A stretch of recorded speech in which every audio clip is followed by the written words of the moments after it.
ಸಾಯಿರಾಮ್.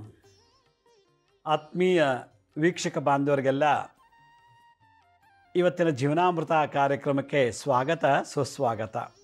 ವೀಕ್ಷಕರೇ, ಮೊನ್ನೆ ಸಂಚಿಕೆಯಿಂದ ನಾನು ಈ ವಿವಾಹಗಳ ಬಗ್ಗೆ ಮಾತಾಡ್ತಾ ಬರ್ತಾಯಿದ್ದೀನಿ, ಎಪಿಸೋಡ್ ಮಾಡ್ತಾಯಿದ್ದೀನಿ. ಯಾಕೆಂದರೆ ಶನಿವಾರ ಕಾಲಲ್ಲಿ ಭಾಳಷ್ಟು ಜನ ಮದುವೆ ವಿಚಾರದ ಬಗ್ಗೆನೇ ಕೇಳಿದ್ರು.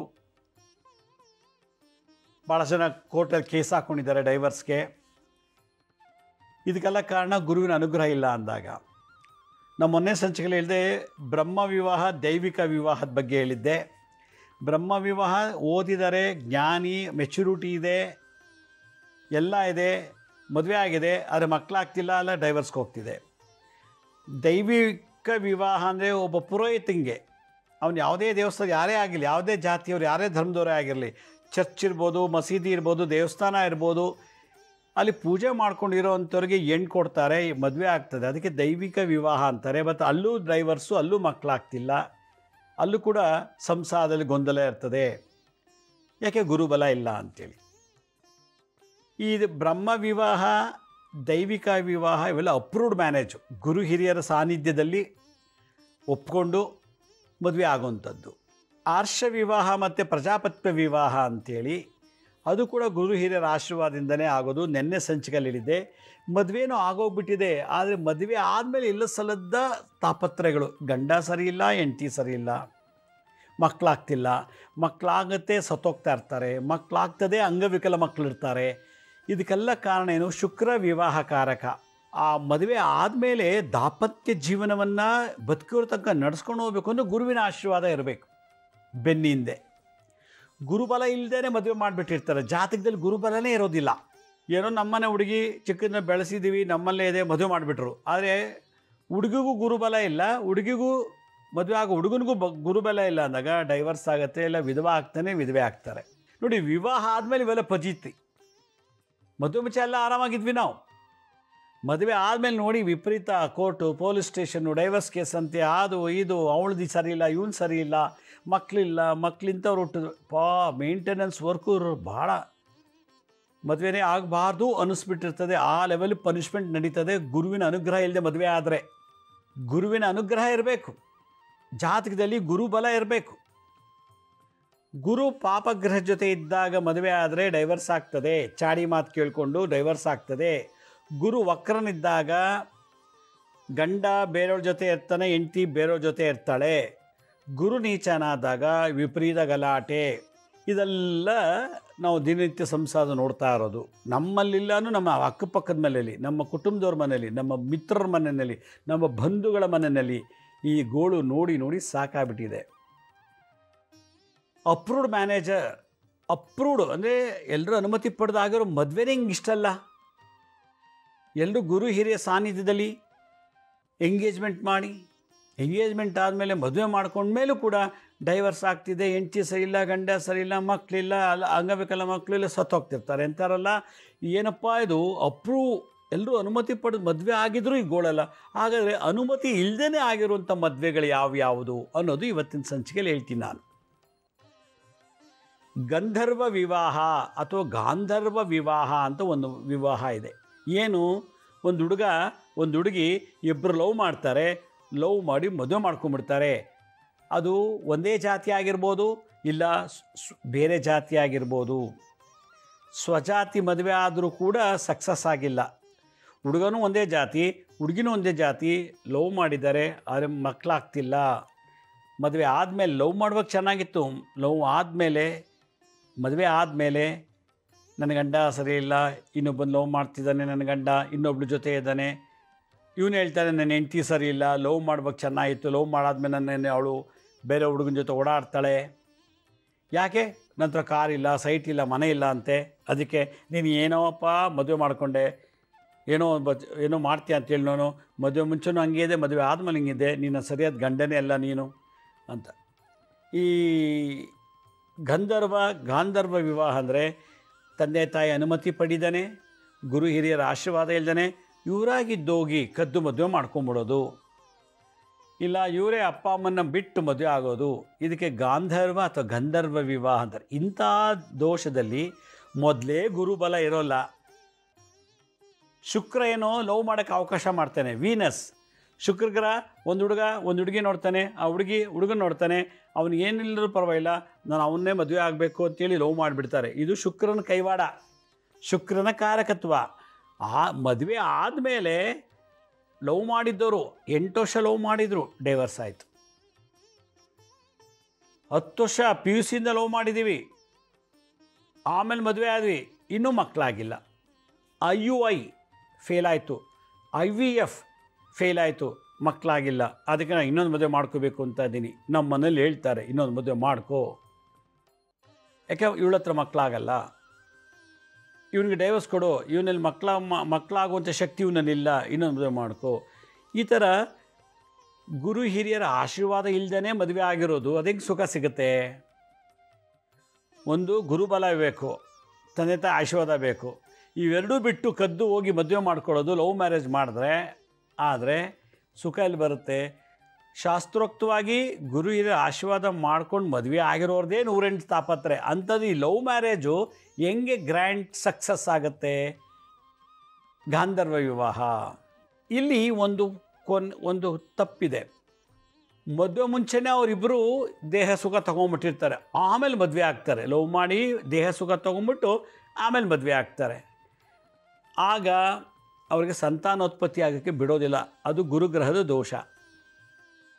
ಯಾವಾಗ ಒಂದು ಹುಡುಗಿ ಗುರು ಹಿರಿಯರ ಆಶೀರ್ವಾದ ಇಲ್ಲದೇ ಕದ್ದು ಮುಚ್ಚಿ ದೇಹ ಸುಖ ತೊಗೊಂಡ್ರೆ ಅದು ಯಮನ ರೆಕಾರ್ಡ್ನಲ್ಲಿ, ಚಿತ್ರಗುಪ್ತ ರೆಕಾರ್ಡ್ನಲ್ಲಿ ಗಂಧರ್ವ ವಿವಾಹದವರು ಅಂತ ಬರೀತಾನೆ.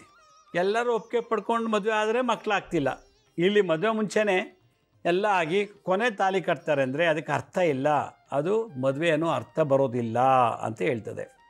ಈ ಥರ ದೋಷದಲ್ಲಿದ್ದಾಗ ಅವರಿಗೆ ಸಂತಾನೋತ್ಪತ್ತಿ, ಒಳ್ಳೆ ಮಕ್ಕಳಾಗೋದಿಲ್ಲ, ಒಳ್ಳೆ ಇದ್ದಿರೋದಿಲ್ಲ. ಆದ್ದರಿಂದ ಇದಕ್ಕೆ ಗಂಧರ್ವ ವಿವಾಹ ಅಷ್ಟು ಸಕ್ಸಸ್ ಆಗಿಲ್ಲ, ನನ್ನ 50 ವರ್ಷದ ಅನುಭವದ ಮಾತು. ಇನ್ನೊಂದು ವಿವಾಹ ಅಸುರ ವಿವಾಹ ಅಂಥೇಳಿ. ಅಸುರ ವಿವಾಹ ಅಂದರೆ ಜಿಡ್ಡು, ದ್ವೇಷ, ಅಸೂಯೆ, ಕೋಪದ ಮೇಲೆ ಮದುವೆ ಮಾಡ್ಕೊಂಬಿಟ್ಟು ಎಲ್ಲ ತೊಗೊಂಬರ್ತಾರೆ. ಆ ಹುಡುಗಿನ ಚೆನ್ನಾಗಿ ನೋಡ್ಕೊಳ್ಳಲ್ಲ, ಯಾವಾಗಲೂ ಬಂದು ಕುಡ್ಕೊಂಬಂದು ಹೊಡಿಯೋದು, ನಿಮ್ಮಪ್ಪ ಅಂತ ನಿಮ್ಮಮ್ಮ ಅಂತವನು, ನೀನು ಸರಿ ಇಲ್ಲ, ಹಂಗೆ ಸರಿ ಇಲ್ಲ ಅಂಥೇಳಿ ಮದುವೆ ಆಗಿದೆ. ವಿಚಿತ್ರವಾಗಿ ಹಿಂಸೆ ಕೊಡೋದಕ್ಕೆ ಅಸುರ ವಿವಾಹ ಅಂತಾರೆ. ಈ ಅಸುರ ವಿವಾಹದಲ್ಲಿ ಕೆಲವರು ವರದಕ್ಷಿಣೆ ಕೊಟ್ಟಿಲ್ಲ ಅಂತ ದಿನ ಹೊಡಿತಾನೆ. ಅಸುರ ವಿವಾಹದಲ್ಲಿ ವರದಕ್ಷಿಣೆ ಕೊಟ್ಟಿದ್ದರೂ ಹೊಡಿತಾನೆ. ಅಸುರ ವಿವಾಹದಲ್ಲಿ ವರದಕ್ಷಿಣೆ ಕೊಟ್ಟಿದ್ದು ಇನ್ನೂ ಸಾಲದು, ನಿಮ್ಮ ಅಪ್ಪನ ಮನೆ ಸೈಟ್ ತೊಗೊಂಬ, ಕಾರ್ ತೊಗೊಂಬ, ಒಡವೆ ಮಾಡಿಸು, ಮನೆ ಕಟ್ಟಿಸ್ಕೊಡೋ ಕೇಳು. ಹೀಗೆ ಈ ಅಸುರ ವಿವಾಹದಲ್ಲಿ ಲವ್ ಇಲ್ಲ, ಹಿಂಸೆ, ಮದುವೆ ಆಗಿದೆ ಅಷ್ಟೆ. ಅಸುರ ವಿವಾಹದಲ್ಲಿ ಮದುವೆ ಆಗತ್ತೆ, ಅದು ಇಷ್ಟಪಟ್ಟು ಅವಳ ಜೊತೆ ಇರಲ್ಲ. ಮದುವೆ ಆಯಿತು, ಆದರೆ ಅವಳ ಜೊತೆ ಸುಖವಾಗಿರೋಲ್ಲ. ನೀನು ಇರು, ಇನ್ನೊಬ್ಳು ಇಟ್ಕೋತೀನಿ ಅಂತಾನೆ. ಆ ಥರ ಅಸುರ ವಿವಾಹದ. ಯಾಕೆ? ಗುರುವಿನ ಬಲ ಇಲ್ದದಾಗ ಮದುವೆ ಆಗಿಬಿಟ್ಟಿರ್ತಾರೆ, ಗುರುವಿನ ಆಶೀರ್ವಾದ ಇಲ್ದದಾಗ ಮದುವೆ ಆಗಿರ್ತಾರೆ. ಜಾತಿಗಳು ಗುರುಬಲ ಎಲ್ಲ ಮದುವೆ ಮಾಡಿಬಿಟ್ಟಿರ್ತಾರೆ. ಈ ಗಂಧರ್ವ ವಿವಾಹದಲ್ಲಿ ಗುರುಬಲ ಇಲ್ಲ ಅಂದಾಗ ಶುಕ್ರನ ಬಲ ಇತ್ತು, ಲವ್ ಮಾಡಿಬಿಟ್ಟು ಮದುವೆ ಮಾಡ್ಕೊಂಡ್ಬಿಟ್ರು. ಕದ್ದು ಹೋಗಿ ಸಬ್ ರಿಜಿಸ್ಟರ್ ಆಫೀಸಲ್ಲಿ ರಿಜಿಸ್ಟರ್ ಮ್ಯಾರೇಜ್ ಆಯಿತು, ಇಲ್ಲ ಯಾವುದೋ ದೇವಸ್ಥಾನಕ್ಕೆ ಹೋಗಿ ತಾಲಿ ಕಟ್ಕೊಂಡ್ಬಂದುಬಿಡ್ತಾರೆ. ಒಂದು ಮಗು ಆದಮೇಲೋ ಏನೋ ಆದಮೇಲೋ ಅವ್ರಿಗೆ ಗುರುಬಲ ಇಲ್ದೋದಾಗ ಮದುವೆ ಆಯಿತು. ಗುರುಗಳ ಆಶೀರ್ವಾದ ಇಲ್ಲ, ತಂದೆ ತಾಯಿ ಆಶೀರ್ವಾದ ಇಲ್ಲದೇ ಮದುವೆ ಆಗಿಬಿಡ್ತು. ಮಗು ಆದಮೇಲೆ ವಿಪರೀತ ದರಿದ್ರ. ಇದು ಮ್ಯಾರೇಜ್ ದೋಷ. ಮ್ಯಾರೇಜು ಲವ್ ಮಾಡೋರು ಜಾತಕ ನೋಡ್ಬಿಟ್ಟು ಲವ್ ಮಾಡಲ್ಲ, ರೂಪ ಯೌವನ ನೋಡಿ ಲವ್ ಮಾಡ್ತಾರೆ. ಮದುವೆ ಆದಮೇಲೆ ದಶಾಭುಕ್ತಿ ಪ್ರಕಾರ ನೋಡಿದಾಗ ಭಾಳಷ್ಟು ಕಷ್ಟಗಳು ಅನುಭವಿಸ್ತಾರೆ ಲವ್ ಮಾಡಿರೋರು. ಮೊನ್ನೆ ಯಾರೋ ಅದು ತುಮಕೂರಲ್ಲಿ ಒಂದು ಹುಡುಗಿ ಲವ್ ಮಾಡಿಬಿಟ್ಟು ಬೆಂಗಳೂರಲ್ಲಿ ಮದುವೆ ಮಾಡ್ಕೊಂಬಿಟ್ಟಿದ್ದಾನೆ. ಅವಳು ಕಾಲ್ ಸೆಂಟ್ರಲ್ಲಿದ್ಲು, ಫೋನ್ ಮಾಡ್ತಿದ್ಲು, ನಿಮ್ಗೆ ಲೋನ್ ಬೇಕಾ, ಅದು ಲೋಕ ಬೇಕಾ ಅಂತೇಳಿ ಕಾಲ್ ಮಾಡ್ತಿದ್ಲು. ಹಂಗೆ ಕಾಲಲ್ಲೇ ಅವಳು ನೋಡೇ ಇಲ್ಲ, ಫೋನಲ್ಲೇ ಮಾತಾಡಿ ಮತ್ತೆ ಅವ್ನು ಲವ್ ಮಾಡೋಕ್ಕೆ ಶುರು ಮಾಡಿಬಿಟ್ರು. ಒಂದಿನ ಭೇಟಿಯಾಗಿ ಎಲ್ಲೋ ಒಂದು ಕಡೆ ಇಬ್ಬರು ಪರಸ್ಪರ ನೋಡಿಕೊಂಡು ಫೋನಲ್ಲಿ ಮಾತಾಡ್ತಿದ್ರು. ಹುಡುಗಿ ಕಾಲ್ ಸೆಂಟ್ರಲ್ಲಿ ಕೆಲಸ ಮಾಡೋಳು ಒಬ್ಬನ್ನ ಲವ್ ಮಾಡಿದ್ಲು, ಅವನು ಇವಳು ಲವ್ ಮಾಡ್ದ. ಒಂದಿನ 6 ತಿಂಗಳಾದ್ಮೇಲೆ ಇಬ್ಬರು ಭೇಟಿಯಾದರು ಒಂದು ಜಾಗದಲ್ಲಿ. ಭೇಟಿ ಆಗಿಬಿಟ್ಟು ಅವ್ರ ಪರಸ್ಪರ ಸಂಬಂಧ ಬೆಳೀತು. 3 ವರ್ಷ ಲವ್ ಮಾಡಿ ಮದುವೆ ಮಾಡಿಕೊಂಡ್ರು. ಮಧ್ಯೆ ಜಾತಿ ಅಡ್ಡ ಬಂತು, ಮನೇಲಿ ಒಪ್ಪಲಿಲ್ಲ. ಅವರು ಮದುವೆ ಮಾಡ್ಕೊಂಬಿಟ್ರು. ಮದುವೆ ಮಾಡ್ಕೊಂಬಿಟ್ಟು ಹುಡುಗಿ ಕೆಲಸ ಹೋಯಿತು, ಕೆಲಸ ಬಿಟ್ಟಳು. ಮನೆ ಬಾಡಿಗೆ ಕಟ್ಟಬೇಕು, ಮತ್ತು ಸಂಸಾರ ನಡೆಸಬೇಕು, ದುಡ್ಡಿಲ್ಲ. ಕೆಲಸಕ್ಕೆ ಹೋದರೆ ದುಡ್ಡು ಬರ್ತಿತ್ತು, ಕೆಲಸ ಕಳ್ಕೊಂಬಿಟ್ಲು. ಬೇರೆ ಕಡೆ ಟ್ರೈ ಮಾಡ್ತಿದ್ದಾಳೆ, ಸಿಗ್ತಿಲ್ಲ. ಇವನು ನೀನು ಮದುವೆ ಮಾಡ್ಕೊಂಬಿಟ್ಟು ಅಪ್ಪ ಅಮ್ಮನ ಬಿಟ್ಟೆ, ಕೆಲಸ ಹೋಯ್ತು ನಿಂದು, ನನಗೆ ಈಗ ಬಾಡಿಗೆ ಕಟ್ಟೋಕ್ಕಿಲ್ಲ, ಪೆಟ್ರೋಲ್ಗೆ ಗಾಡಿಗೆ ಪೆಟ್ರೋಲ್ ಡೀಸೆಲ್ ದುಡ್ಡಿಲ್ಲ, ನನ್ನ ತಡೋದೇ ಸಾಕಾಗ್ತಿಲ್ಲ, ನಿನ್ನ ಆಸೆ ನೋಡಿದ್ರೆ ಅಷ್ಟು ಇದ್ದರೆ ಇರು ಬಿಟ್ಟರೆ ಬಿಡು ಅಂತೇಳಿ ಹಿಂಗೆ ಸಣ್ಣ ಪುಟ್ಟ ಕೋಪದಲ್ಲಿ ಮಾಡಿ ಕೊನೆಗೆ ಅದು ಇಬ್ಬರು ಡೈವರ್ಸ್ಗೆ ಹೋಯ್ತು. ಡೈವರ್ಸ್ ಆದಮೇಲೆ ಕೋರ್ಟ್ನಲ್ಲಿ ಲವ್ ಮ್ಯಾರೇಜ್ ಆಗಿರೋದ್ರಿಂದ ಅವರು ಏನಿದೆಯೋ ಒಂದು 2 ಲಕ್ಷ ಸ್ಯಾಂಕ್ಷನ್ 3 ಲಕ್ಷ ಸ್ಯಾಂಕ್ಷನ್ ಆಯಿತು. ಹುಡುಗಿಗೆ 3 ಲಕ್ಷ ಕೊಟ್ಬಿಟ್ಟು ಅವ್ನು ಡೈವರ್ಸ್ ತಗೊಂಡ ಲವ್ ಮಾಡಿ. ಈ ಥರದೊಂದು ಇದು ಗಂಧರ್ವ ವಿವಾಹದ ಸೈಡ್ ಎಫೆಕ್ಟ್ಸು. ಇನ್ನು ಅಸುರ ವಿವಾಹದಲ್ಲಿ ವರದಕ್ಷಿಣೆನೂ ತಗೊಂಡು ಹುಡುಗಿನ ಪ್ರೀತಿ ಮಾಡಲ್ಲ. ಮನೇಲಿ ಕಸ ಕೊಡ್ಕೊಂಡು ಬಿದ್ದಿರೆ, ಪಾತ್ರೆ ತೊಳ್ಕೊಂಡು ಬಿದ್ದಿರೆ ನೀನು ಅಂತ. ಈ ಅಸುರ ವಿವಾಹದಲ್ಲಿ ಅತ್ತೆ ಹೊಡಿತಾಳೆ, ಮಾವ ಬೈತಾನೆ, ಗಂಡ ಹೊಡಿತಾನೆ, ಗಂಡ ಬೈತಾನೆ ಸೊಸೆಗೆ, ಮನೆಯಲ್ಲೆಲ್ಲ ಬೈತಾರೆ. ಆ ಹುಡುಗಿ ಅಸುರರ ಜೊತೆ ಹಿಂಸೆ ಪಟ್ಕೊಂಡು ಬದುಕ್ತಾಳೆ. ಗುರುಬಲ ಇಲ್ಲ ಅಂದಾಗ ಮದುವೆ ಮಾಡೋ ಈ ರೀತಿ ಪನಿಷ್ಮೆಂಟ್ ಆಗುತ್ತೆ. ಇದಕ್ಕೆ ಈಗ ಪರಿಹಾರ ಮಾಡ್ಕೋಬೇಕೀಗಲ್ಲ. ಇದನ್ನು ಗಂಡನೂ ಚೆನ್ನಾಗಿ ಆಗಬೇಕು, ಅತ್ತೆ ಮಾವದಿವರು ಸೊಸೆನ ಪ್ರೀತಿ ಮಾಡಬೇಕು. ಈ ಅಸುರ ವಿವಾಹದಲ್ಲಿ ಸೈಡ್ ಎಫೆಕ್ಟ್ ಏನಾಗಿದೆ ಅಂದರೆ, ನಿಮ್ಮ ಅಪ್ಪಂಗೆ ಹೇಳೋದು ಮನೆ ಮಾಡಿಸು, ಸಪ್ರೇಟ್ ಮನೆ, ಅಲ್ಲೋಗಿರೋಣ ನಾವು. ನಿಮ್ಮ ಅಪ್ಪಂಗೆ ಹೇಳೋದು ಸೈಟ್ ತಗೊಳ್ಳಿಲ್ಲ ಕುಡ್ಕೊಂಬಂದು ಹೊಡಿಯೋದು, ಇಲ್ಲ ಬೈಯೋದು, ಇಲ್ಲ ಹರಾಸ್ಮೆಂಟ್ ಮಾಡೋದು. ಪ್ರೀತಿಗೋಸ್ಕರ ಮದುವೆ ಆಗಿಲ್ಲ, ಹಣಕ್ಕೋಸ್ಕರ ಮದುವೆ ಆಗ್ತಲ್ಲ, ಅದು ಅಸುರ ವಿವಾಹ ಅಂತ ಹೇಳ್ತಾರೆ. ಇಂಥವ್ರು ನೀವು ಯಾಕೆ ಹೆಣ್ಣು ಕೊಡಬೇಕು? ಕೊಟ್ಬಿಟ್ಟಿದ್ದೀರಾ. ಈಗ ಮನೆ ಮಾರಾದರೂ ಅಳಿಗೆ ದುಡ್ಡು ತಂದು ಕೊಟ್ಟರೆ ಎಷ್ಟು ಕುಟುಂಬ ಇದೆ. ಮಗಳು ಚೆನ್ನಾಗಿರಲಿ ಅಂತ ಒಡವೆನೆಲ್ಲ ತಂದು ಕೊಟ್ಟಿದ್ದಾರೆ ಅಳಿನಿಗೆ, ತಗೊಳಪ್ಪ ಮಗಳು ಚೆನ್ನಾಗಿ ನೋಡ್ಕೊ ಅಂತೇಳಿ. ಮನೆಯೂ ಮಾರಿ ತೋಟನೂ ಮಾರಿ ದುಡ್ಡು ತಂದು ಕೊಟ್ಟಿದ್ದಾರೆ, ಮಾಡಪ್ಪ ತಗೋ ನನ್ನ ಮಗಳು ಚೆನ್ನಾಗಿ ನೋಡ್ಕೊ ಅಂತ. ಅದಷ್ಟೆಲ್ಲ ಕೊಟ್ಟರು ಕೂಡ ಅವ್ನಿಗೆ ತೃಪ್ತಿ ಆಗಿಲ್ಲ, ಇನ್ನೂ ಬೇಕು, ಇಲ್ಲ ಮನೆ ಬಿಟ್ಟು ಹೋಗು, ಇಲ್ಲ ಡೈವರ್ಸ್ ಕೊಡ್ತೀನಿ ಅಂತ ಹೇಳ್ತಾನೆ. ಇಷ್ಟೆಲ್ಲ ಕೊಟ್ಬಿಟ್ಟು ಡೈವರ್ಸ್ ಹೆಂಗೆ ತೊಗೊಳ್ಳೋದು? ಲಕ್ಷಗಟ್ಟಲೆ ದುಡ್ಡು ಕೊಟ್ಬಿಟ್ಟು ಎಳೀನಿಗೆ ಮಗಳನ್ನ ಬರೀ ಮನೆ ಕಳಿಸಿದ್ರೆ, ಹೆಂಡ್ತಿನ ಬರೀ ಮನೆ ಕಳಿಸ್ಬಿಟ್ರೆ ಹೆಂಗಿರೋದು? ಇದು ಅಸುರ ವಿವಾಹದ ಸೈಡ್ ಎಫೆಕ್ಟ್. ಇದಕ್ಕೆಲ್ಲ ಕಾರಣ ಇಬ್ಬರಲ್ಲೂ ಗುರುಬಲ ಇಲ್ಲ, ಮದುವೆ ಆಗಿದೆ. ಈಗ ಗುರು ಆಶೀರ್ವಾದದಿಂದ ಅವ್ರು ಸರಿ ಹೋಗ್ಬೇಕೀಗ. ಒಡೆದು ಹೋದ ಕುಟುಂಬ, ಛಿದ್ರ ಆಗಿ ನಡೀತಿರೋ ಈ ಕುಟುಂಬ, ಗುರುವಿನ ಅನುಗ್ರಹ ಇಲ್ಲ, ಶುಕ್ರನ ಅನುಗ್ರಹ ಇತ್ತು, ಮದುವೆ ಆಯಿತು. ಮೊನ್ನೆ ಯಾರೋ ಪಾಪ ಕಾಲಲ್ಲಿ ಹೇಳ್ತಾರು, ನನಗೆ 3 ಜನ ಮಕ್ಕಳಿದ್ದಾರೆ, ಗಂಡ ಇನ್ನೊಬ್ಳು ಇಟ್ಕೊಂಡ್ಬಿಟ್ಟಿದ್ದಾನೆ, 25 ವರ್ಷ ಆಯಿತು ಕೋರ್ಟ್ ಕೇಸ್ ಹಾಕಿ, ನನಗೆ ಇನ್ನೂ ಡೈವರ್ಸ್ ಇಲ್ಲ, 200 ರೂಪಾಯಿ ಕೊಡ್ತಿದ್ದ, 300 ರೂಪಾಯಿ ಕೊಡ್ತಿದ್ದ ಮೇಂಟೆನೆನ್ಸ್ ಅಂತೇಳಿ, ಈಗ ಅವನು ಕೋರ್ಟ್ಗೆ ಬರ್ತಿಲ್ಲ, ಜೈಲಿಗೆಲ್ಲ ಹೋಗಿ ಬಂದ. ನೋಡಿ ಅಸುರ ವಿವಾಹದ ಸೈಡ್ ಎಫೆಕ್ಟ್ ಹೆಂಗಿದೆ. ಅದರಿಂದ ಮಕ್ಕಳು ಹೆರೋದು ದೊಡ್ಡದಲ್ಲ, ಅವ್ರಿಗೆ ಮದುವೆ ಮಾಡೋದು ಇನ್ನೂ ದೊಡ್ಡದಲ್ಲ. ಮದುವೆ ಮಾಡೋಕ್ಕೆ ಮುಂಚೆ ಈ ನನ್ನ ಮಗಳು ಅಥವಾ ನನ್ನ ಮಗ ಮದುವೆ ಆದಮೇಲೆ ಏನೆಲ್ಲ ಕಷ್ಟಗಳು ಪಡ್ತಾರೆ ಅನ್ನೋದ್ರ ಚಿಂತನೆ ಮಾಡಬೇಕು. ಅದನ್ನು ನೋಡಿ, ಆ ಒಂದು ಎಲಿಜಿಬಿಲಿಟಿ ಕ್ರೈಟೀರಿಯಾ ನೋಡಿ ಮದುವೆ ಮಾಡಿದರೆ ಸಕ್ಸಸ್ ಆಗತ್ತೆ. ಇದಕ್ಕೆಲ್ಲ ಮೂಲ ಯಾರು? ಗುರುಗ್ರಹ. ಗುರುವಿನ ಅನುಗ್ರಹ ಇಲ್ಲ ಅಂದರೆ ಮುಗಿತು ಎಲ್ಲ ಅದರಲ್ಲೂ. ಹೀಗೆ ಇನ್ನೊಂದು ಯಾವುದೋ ಒಬ್ಬರು ನನಗೆ ಈ ಸಲ ಮೊನ್ನೆ ಅಪಾಯಿಂಟ್ಮೆಂಟಲ್ಲಿ ಬಂದು ಮೀಟ್ ಮಾಡ್ತಾಯಿದ್ರು. ಪಾಪ ಅವನು ಮದುವೆ ಆದ, ಲವ್ ಮಾಡಿಕೊಂಡು ಗಂಧರ್ವ ವಿವಾಹ, ಲವ್ ಮ್ಯಾರೇಜ್ ಅಂದರೆ ಗಂಧರ್ವ ವಿವಾಹ ಮದುವೆ ಮಾಡಿಕೊಂಡ 3 ವರ್ಷ ಚೆನ್ನಾಗಿದ್ದ. ಅವನು ಇನ್ನೊಂದು ಯಾವುದೋ ಆಫೀಸ್ಗೆ ಬೇರೆ ಜಾಬ್ಗೆ ಹೋದ. ಅಲ್ಲಿ ಇವಳಿಗಿಂತಲೂ ಚೆನ್ನಾಗಿರೋಳು, ತನ್ನ ಹೆಂಡತಿಗಿಂತಲೂ ಚೆನ್ನಾಗಿರೋಳು, ಮತ್ತು ಅವಳಿಗಿಂತಲೂ ಹೆಚ್ಚಿಗೆ ಸಂಬಳ ತೊಗೊಳ್ಳೋದು, ಮತ್ತು ಇನ್ನೂ ಶ್ರೀಮಂತಿಕೆ ಇರುವಂಥ ಹುಡುಗಿ ಪರಿಚಯ ಮಾಡ್ಕೊಂಬಿಟ್ಟು ಅವ್ರ ಜೊತೆ ಓಡಾಡ್ಕೊಂಡು ಕೊನೆಗೆ ಅವನು 1 ವರ್ಷ ಅವ್ರ ಜೊತೆ ಇದ್ದು ಮನೆ ಬಂದು ಕೇಳ್ತಾನಂತೆ, ನನಗೆ ಇನ್ನೊಂದು ಹುಡುಗಿ ಮದುವೆ ಮಾಡ್ಕೋಬೇಕು ಅಂತ ಆಸೆ ಇದೆ, ನಿಂದೇನು ಅಬ್ಜೆಕ್ಷನ್ ಇಲ್ವಾ ಅಂತ. ಏನು, ನಾನು ಲವ್ ಮಾಡಿ ಮದುವೆ ಮಾಡ್ಕೊಂಡು ಇನ್ನೊಂದು ಹುಡುಗಿ ಕೇಳ್ತಿಯಲ್ಲ ನೀನು? ಹೌದು, ನನಗೆ ನಿನ್ನಿಂದ ಅಂಥದ್ದೇನು ನನಗೆ ಲಾಭ ಇಲ್ಲ, ನಿನ್ನಿಂದ ಅಂಥದ್ದೇನು ಉಪಯೋಗ ಇಲ್ಲ.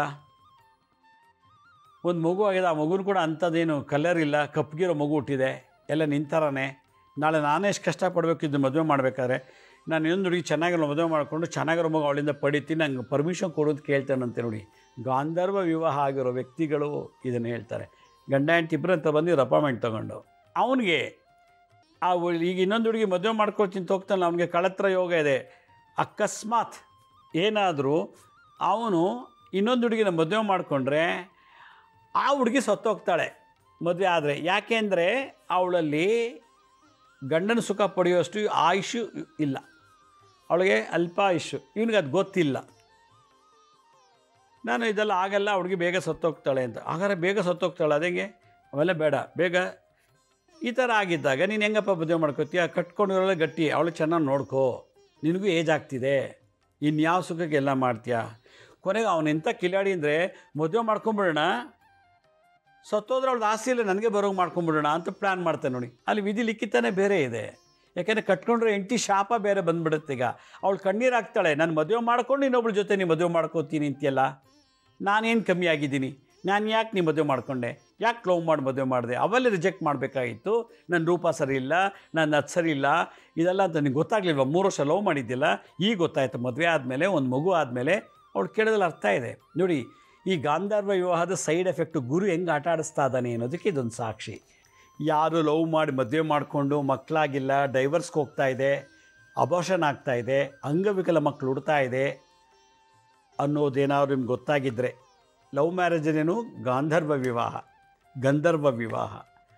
ಅಸುರ ವಿವಾಹ ಅಂದರೆ ಹಣದ ಆಸೆಗೋಸ್ಕರ ಮದುವೆ ಮಾಡಿಕೊಂಡು ಹೆಂಡ್ತಿಗೆ ಪ್ರೀತಿ ವಾತ್ಸಲ್ಯ ತೋರಿಸ್ತಿಲ್ಲ, ಹಣದ ಆಸೆಗೋಸ್ಕರ ವರದಕ್ಷಿಣೆಗೋಸ್ಕರ ಮದುವೆ ಮಾಡ್ಕೊಂಡಿದ್ದಾನೆ. ಅವನು ಯಾರೋ ಹೇಳ್ತಿದ್ರು, ನಾನು ಈಗ ತಿಂಗಳಿಗೆ 15,000 ಸಂಬಳ ತೊಗೋತೀನಿ, ಇನ್ನೂ ಎಷ್ಟು ವರ್ಷ ತನಕ ನಾನು ದುಡಿದ್ರೆ ಜಾಸ್ತಿ ಆಗುತ್ತೆ, ಅದು ದೊಡ್ಡ ಕೋಟ್ಯಾಂತರ ರೂಪಾಯಿ ಇರೋ ಹುಡುಗಿ ಮದುವೆ ಮಾಡ್ಕೊಂಬಿಟ್ರೆ ನಂದೆಲ್ಲ ಪ್ರಾಬ್ಲಮ್ ಸಾಲ್ವ್ ಆಗುತ್ತೆ, ನಾನು ಕೆಲಸಕ್ಕೆ ಹೋಗಿದವ್ರು ಪರವಾಗಿಲ್ಲ, ಎಲ್ಲ ಅವಳು ನೋಡ್ಕೋತಾಳೆ, ಹೆಂಡ್ತಿ ಅಪ್ಪ ಅಮ್ಮ ನೋಡ್ಕೋತಾರೆ ಅಂತ ಪ್ಲ್ಯಾನ್ ಮಾಡಿ ಮದುವೆ ಮಾಡ್ಕೊತಾನೆ. ಅಸುರ ವಿವಾಹ ಅಂತಾರೆ. ಈ ಥರ ಮುಟ್ಟಾಳು ಜಗತ್ತಲ್ಲಿದ್ದಾರೆ. ಒಂದು ಈ ಥರದ್ದೆಲ್ಲ ಮಾಡಿ ಭವಿಷ್ಯನ ಹಾಳು ಮದುವೆ ಆದಮೇಲೆ ನಮ್ಮ ಭವಿಷ್ಯ ಹಾಳಾಗ್ತಿರೋದು. ಅದಕ್ಕೆ ಮುಂಚೆ ಏನೋ ಆರಾಮಾಗಿದ್ವಿ ರಾಜನ ಥರ. ಈ ಥರ ದೋಷ ಇದ್ದಾಗ ಏನು ಮಾಡಬೇಕು? ಗುರುವಿನನ್ನು ಉಚ್ಚನಾಗಿ ಮಾಡಬೇಕು, ಗುರು ಬಲ ಜಾಸ್ತಿ ಆಗಬೇಕು, ಆಗ ಈ ಎಲ್ಲ ಸೈಡ್ ಎಫೆಕ್ಟು ನಾಶ ಆಗುತ್ತೆ. ಗುರುವಿನ ಬಲ ಜಾಸ್ತಿ ಆಗಬೇಕಂದ್ರೇನು? ಗುರು ಶಾಂತಿ ಮಾಡಬೇಕು. ಇವತ್ತು ಗುರು ಶಾಂತಿ ಮಾಡ್ತೀನಿ ಅಂತಂದರೆ 30,000-40,000 ರೂಪಾಯಿ ಬಿಲ್ ಮಾಡ್ತಾರೆ, ಹೋಮ ಪೂಜೆ ಎಲ್ಲ ಸೇರಿಸಿ.